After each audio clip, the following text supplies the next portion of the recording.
NDTV के खास कार्यक्रम चुनावी चौपाल में आपका स्वागत है। प्रदेश के सरहदी जिले श्रीगंगानगर की अर्थव्यवस्था कृषि पर आधारित है और आज हमारी टीम पहुंची है अन्नदाताओं के पास जानने के लिए कि उनके मन में आने वाली सरकार से क्या अपेक्षाएं हैं, वो सरकार से क्या चाहते हैं और किन दिक्कतों का सामना उन्हें करना पड़ रहा है।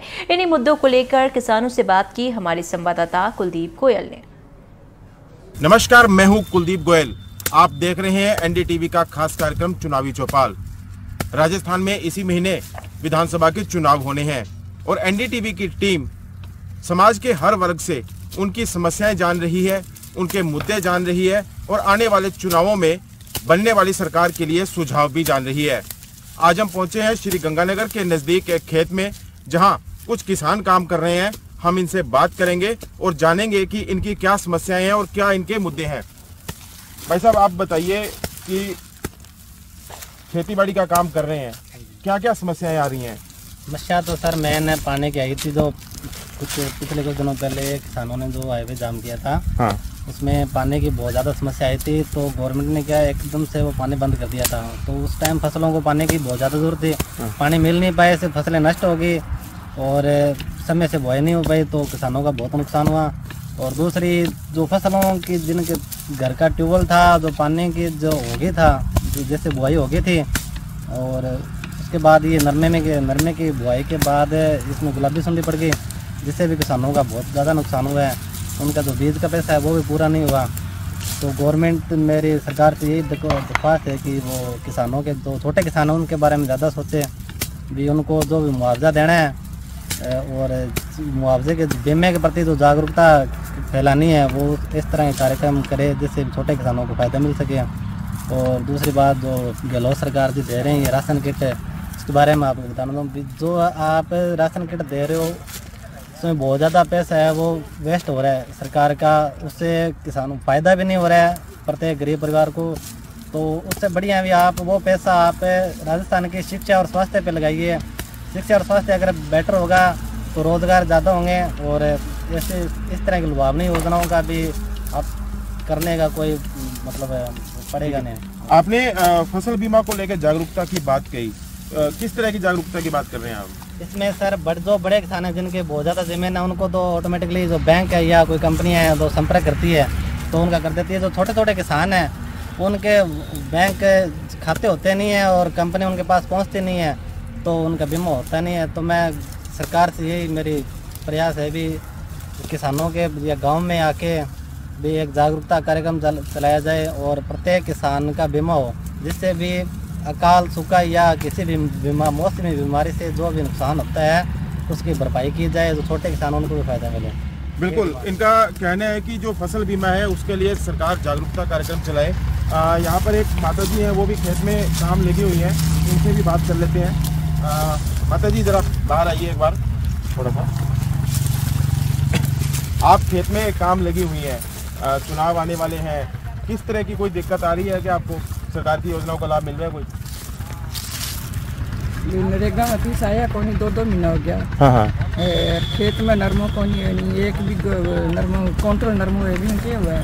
ठीक है, पहले कितना नरमा हो जाता था, जैसे जब नरमे की खराबी नहीं आई थी? पर क्या तुम्हारे पास काउंटर हो आपने काउंटर लिखे हुए। ठीक है, तो आपके परिवार में कितने लोग हैं जो खेती-बाड़ी में काम करते हैं सारे, या कोई नौकरी वगैरह भी करते हैं? हाँ, 5 जना नौकरी लगे, कोई 4 भाई है। हाँ। यार वो भाई अपने पढ़ा 12वीं में। हाँ। की छुट्टी हुई जो काम करेगा, तो सारे के सारे लोग खेती-बाड़ी पर निर्भर हैं। हाँ। तो अभी जैसे नरमा क्या जो खराब हो गया, नरेगा के पैसे आए नहीं, तो खर्चा फिर कैसे आप गुजारा कर रहे हैं? बस कोई दिहाड़ी करके खर्चे करना। हाँ। और पेंशन वगैरह आ रही है आपको? पेंशन तो देखिए अब आने लगी है, 500 की। हाँ जी। 12,000 की आने लगी है। ठीक है। आप कितनी कमावा चाहिए? ठीक है, बिल्कुल। इनका कहना है कि जो सरकार की योजना है उनका लाभ तो मिल पा रहा है, लेकिन उसमें और कुछ सुधार की गुंजाइश है। नरेगा के जो पैसे हैं वो इनके 2 महीने से रुके हुए हैं। हालांकि पेंशन इन्होंने बताया कि पेंशन इनके पास आ रही है। यहाँ खेत में कुछ और लोग भी काम कर रहे हैं, उनसे जानकारी भी लेते हैं। भाई साहब, आपसे जानना चाहूँगा, आप काम कर रहे हो खेत के अंदर, तो क्या क्या दिक्कतें आ रही हैं? खेत के अंदर ये बीमारी आ गई है नीली सुनने वाली, इससे फसलें भी खराब हो गई है। पहले तो खेत के अंदर 5-6 कुंटल नरमा हो जाता बिके का, अब की बार 1 कुंटल ही होया है और नरमे का भाव भी बहुत कम है। ठीक है, तो फिर किस तरह से गुजारा होता है घर का गुजारा और दिहाड़ी करके। ठीक है, तो सारे के सारे परिवार के लोग इसी काम में लगे हुए हैं? हैं? खेत के अंदर ही करते हैं सारे काम। ठीक है, हमारे साथ एक भाई साहब और हैं यहाँ पे। भाई साहब, आप खेत में काम लगे हुए हैं, यहाँ पे कुछ भेड़ बकरियाँ भी थी, तो आपकी हैं क्या वो? आपकी है जी, भेड़ बकरी मारी है जी, उनमें कोई डॉक्टर संभाल ही नहीं कर रहा है, बच्चे मार रहे हैं, छोटे छोटे बच्चे भेड़ें घेर देती हैं, उसमें कचरा हम डालते हैं, कौन नहीं कर रहा है, पशु तो लग रहे हैं हमारे, डॉक्टर संभाल करें ताई है। ठीक है, तो और जो खेती को लेके, खेती बाड़ी को लेके क्या कोई दिक्कतें हैं, कोई सुझाव आपके? खेती में भी जी नरमा इनका किसानों का होया नहीं, अब क्या करे, कौन सा लगता है विधे का होया, क्या है उसमें खर्चा लगता है जी बुवाई में बजाई में। तो अच्छा, आप यहाँ पे काम करते हैं? आप खेत में काम कर रहे हैं। तो जैसे आपने बताया कि यहाँ पे किसानों का नरमा हुआ नहीं, इनके पास ही जब पैसा नहीं है तो आपको भी मजदूरी नहीं मिल पा रही होगी? मजदूरी नहीं मिल पा रही है, तो खेत जी नहीं होया था, मजदूरी कितों देंगे सानू? हाँ। तो सरकार से आप क्या उम्मीद करते हैं? सरकार से इन्होंने को मुआवजा मिलना चाहिए, सट भेड़ बकरी वाले ने मुआवजा मिलना चाहिए, जो इनका लोन वगैरह देते हैं वो भेड़ बकरी वाले को दो। ठीक है, तो बाकी जो सरकार की योजनाएं हैं, चाहे वो कणक वगैरह मिलती है आपको? कणक मिलती है जी, तो उसमें 1 महीने की 5 किलो कणक मिलती है, उसमें क्या होता है? हाँ। ठीक है, जी। हाँ जी, आप कुछ कह रहे हैं, आप बताइए, आपके पास मैं दोबारा आ रहा हूँ।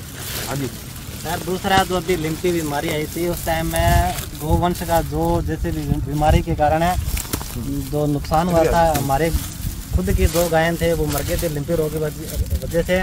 और बढ़िया गवर्नमेंट की तरफ से बढ़िया स्वास्थ्य सुविधा नहीं होने के कारण तो हॉस्पिटल में दवाइयाँ उपलब्ध नहीं थी, जाते थे तो बोलते दवाइयाँ है नहीं, आएगी पीछे से आएगी, पीछे से आते नहीं थे, और मजबूरन बड़े महंगे डॉक्टर बुलाने पड़ते थे, जो 2-3 हज़ार रुपये पर आने के जो आते थे देखने लेते थे। और अभी तक जो हमारे 2 गायें मर गई थी, हमारे गांव में बहुत ज़्यादा गायें मरी थी, तो उनका अभी तक उनको किसी भी तरह का मुआवजा नहीं मिला। गहलोत सरकार ने जो ये स्कीम चलाई हुई, अब जो मरेगी उनका दिया जाएगा। तो सर अब ऐसे धनी बार बीमारी है कि 2 दिन के मर गई उनको तो मुआवजा दिया जाए।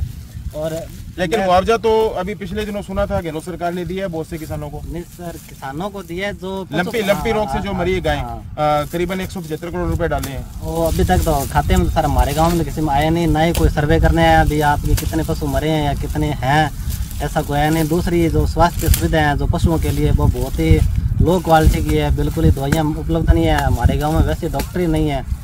ठीक है, इसलिए ये थे गंगानगर जिले के कुछ किसान। इनका कहना है कि जो सरकार द्वारा योजनाएं चलाई जा रही हैं उनका लाभ तो मिल रहा है, लेकिन उसमें और अभी सुधार की गुंजाइश है। अब देखना होगा कि आने वाले विधानसभा चुनाव में कौन सी सरकार बनती है और किसानों के लिए क्या करती है।